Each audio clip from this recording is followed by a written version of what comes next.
Welcome back to my channel. Okay, let's get started. Let me check this on YouTube.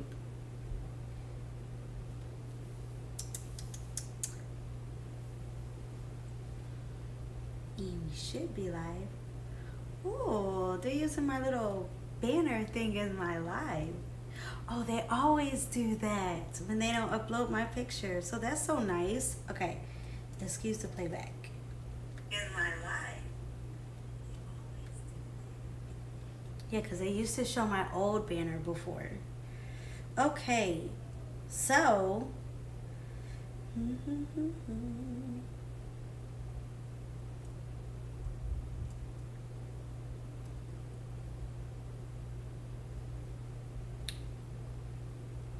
Okay, that should be good. Greetings, how are you? How was your day today?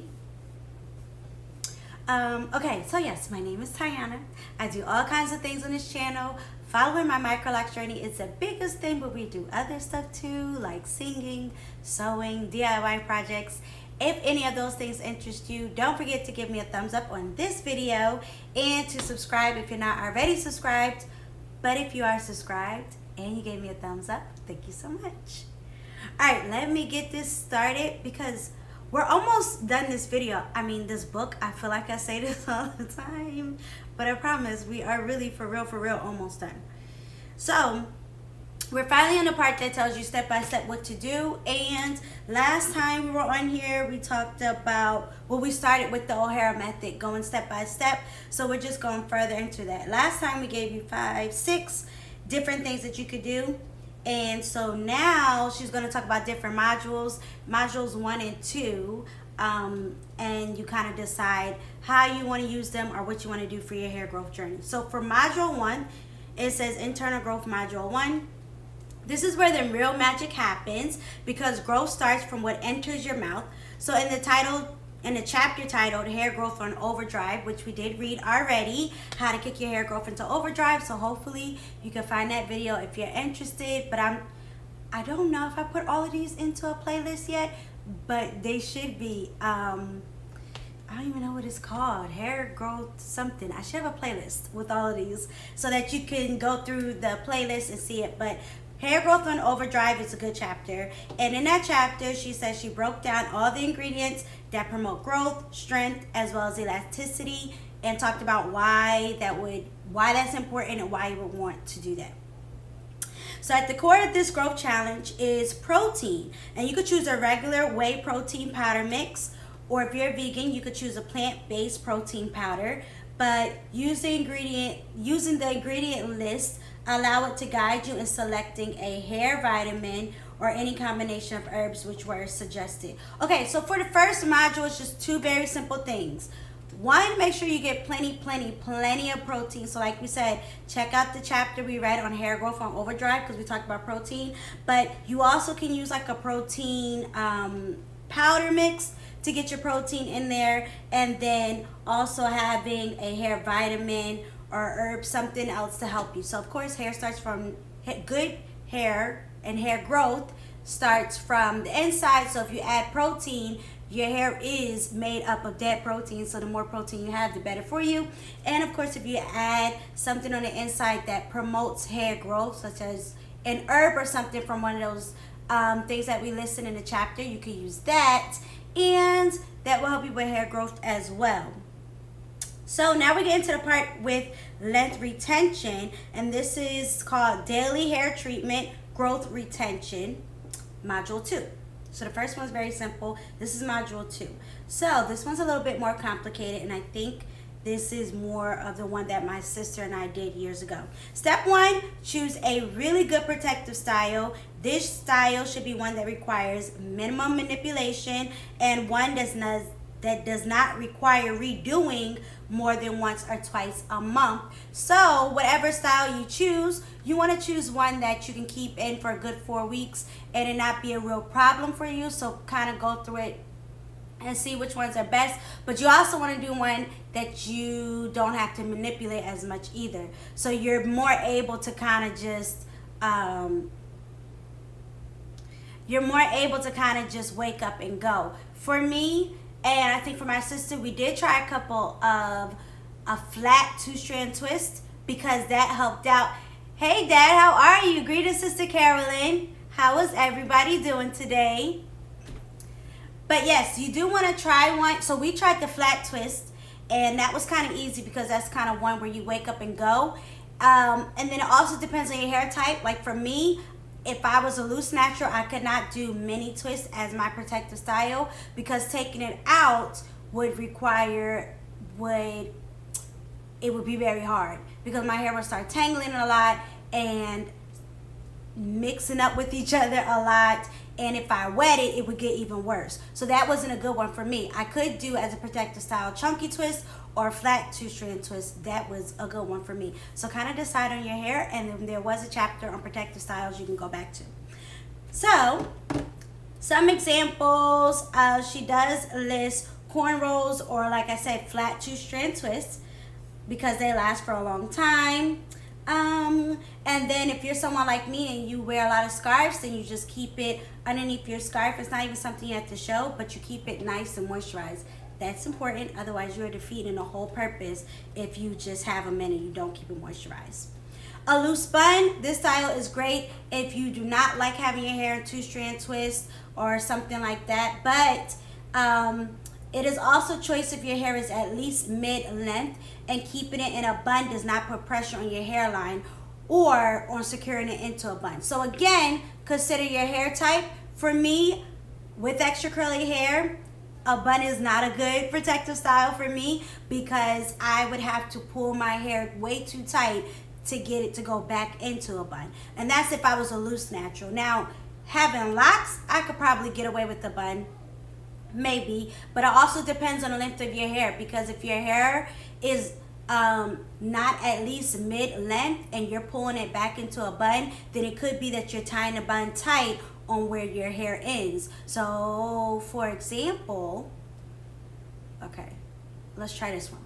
Let's say for example your hair is like about this long, right, when it's stretched out.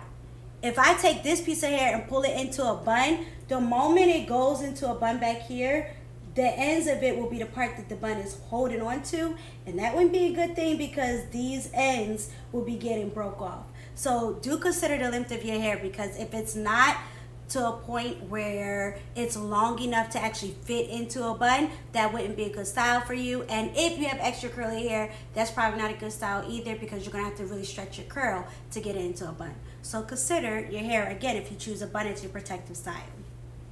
But the bun should always be loose, secured with a clip or a tie that does not pressure your hair, and the ends should be tucked under, protecting the ends just as long as it's a nice loose bun. Step 2, choose your daily leave-in treatment. Now the key to the O'Hara method is simplicity. So choosing one leave-in treatment that you will not change during these 6 months is a good idea. It has to be a product that adds moisture to the hair, does not contain wax or alcohol. You genuinely don't want those in your daily hair care products. Wax because of buildup, especially if you have locks, and alcohol because it can be drying. But the leave-in treatment must have 2 main ingredients. It could contain other ingredients as well, but it must contain at least water and glycerin. And I know for me, most of my products, if water is not the first ingredient, I'm usually not going to get it, because I know water washes out, but I also know water is a moisturizer. Glycerin is a humectant that attracts the moisture in the air, so that's also a good one as well. One of the easiest to find as far as leave-in conditioners, and also very hydrating for the hair, are your regular old activator gels. So a moderate amount to slightly dampen the hair will yield amazing moisture, and it may be very old school, but it's really a gift in how well it helps the hair thrive. So, little tip on the side, it must have glycerin, it must have water. Now, she said an activator gel, so if you know about like a jerry curl, if you talk to a lot of people that had jerry curls, they say their hair really grew with it, and part of that was because it had to stay so moisturized. That was part of the style and the leave-in that they were put it into their hair. I personally have never tried one, but basically make sure you have a good leave-in that you can spray into your hair, and that is also moisturizing and has those 2 main ingredients that we just talked about. daily practice. Rinse your hair every single day, and it does not need to be a cleaning agent involved. So rinsing your hair does not mean you need to shampoo your hair every single day, because remember in our last chapter we talked about some of the kinds of using the shampoo. So rinsing your hair is more about getting the water into your hair. So it says simply massage your scalp just to release any dirt and sweat as you allow the hair to become drenched with water. If your hair is in something like flat, two-strand twist, this step is really, really easy, which is true. If you got it in certain styles, rinsing it is very easy. But let this process be a very quick and simple step. So do not invest in more than 1 to 2 minutes rinsing your hair. It should be as simple as just brushing your teeth.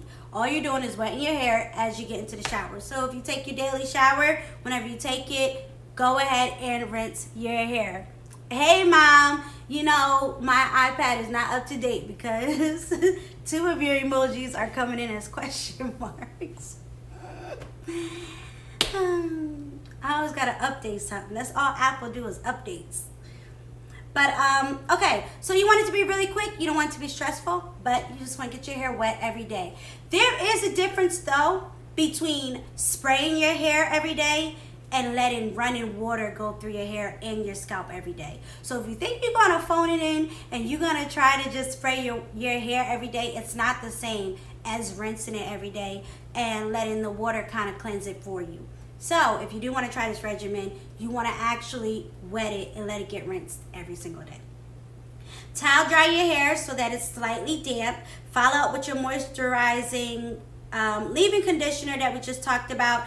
Then, for those of you that can use it, you can use castor oil or some type of oil to the ends of your hair, going up to at least once an inch. So if you have two-strand twist in, or if you have flat twist in, then you will put oil or something moisturizing at the very bottom. So about an inch worth at the bottom. So notice how she's talking about your ends, because like we talked about, those are the oldest parts of your hair. So at the bottom, I know a lot of people put a lot of oil or put oil on their whole hair, but for this regimen, you're focusing more on your ends. That's why you're doing like a protective style to tuck them in, a bun to tuck them in, those type of things. Then doing this step daily while wearing a protective style makes it a simple daily practice that does not eat away at your other daily routines that you have to do. So you should not feel as if you're dedicating extra time to your hair, but get into your mindset that this is simple and daily effortless practice that is benefiting your hair.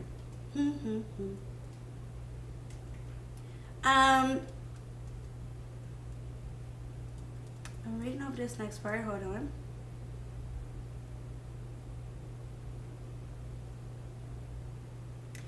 Okay, so just to summarize this next part, if you feel like your hair is a little bit too wet or moisturized, you do have it in the protective style. If you're doing something like two-strand twist or flat two-strand twist, then you can use a blow dryer, have it on like mild, and just to get more moisture out. So if you feel like you're not getting all the moisture out, then you could do that to get even more moisture out of it. All right, that's your day-to-day practice, okay? Your day-to-day practice for module 2 is to have your protective style. Choose whatever you want it to be. Choose a really good leave-in conditioner. Wet your hair every single day. Make sure this is something quick, not taking up too much of your daily time. And you can towel dry your hair just to leave it a little damp. If it's really, really wet, you can also use a blow dryer to get some of the extra moisture out. Okay, so God willing, next time we are talking about what to do week by week. So we know what to do every day. You have 2 options that we talked about, and then the next time is week by week. And then after that, it's a month by month plan of what you should do. So you're combining them all, what you would do daily, and then do the process weekly, whatever it is, and then do the process monthly. And then after we do the monthly one, let's see. Okay, after the monthly one, then we'll be done with the book, except she's going to give you one more section that kind of tells you any of her little tips. So she has a few pages at the end that are just like little tips of what to remember or what to do. So we'll go over some of those. So that should be really, really fun. Oh, also she has a section which I also think is fun, which is called questions and solutions. So we probably got 4 or 5 sections left, but they're not long at all. So hopefully next time we will do what to do week by week, and then month by month. But thank you all for joining me today. I hope it helps. Any questions, comments, leave it down below. Don't forget to give me a thumbs up. And if you're interested in the content, go ahead and subscribe. But yes, thank you to all those that have already given me thumbs up on my videos.